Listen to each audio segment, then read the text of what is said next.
Hi guys! Dito na naman, lola nyo. Galit na naman kayo. Alam nyo guys, may gusto lang ako sabihin sa inyo. Napaisip ako kasi nako-confuse ako eh. Sa isip ko, bakit kaya yung mga tao laging galit sa akin?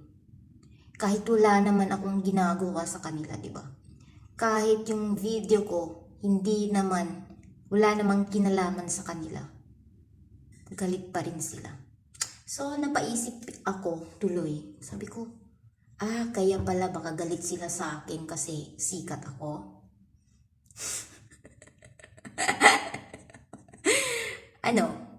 Galit na naman kayo kasi sinabi ko sikat ako.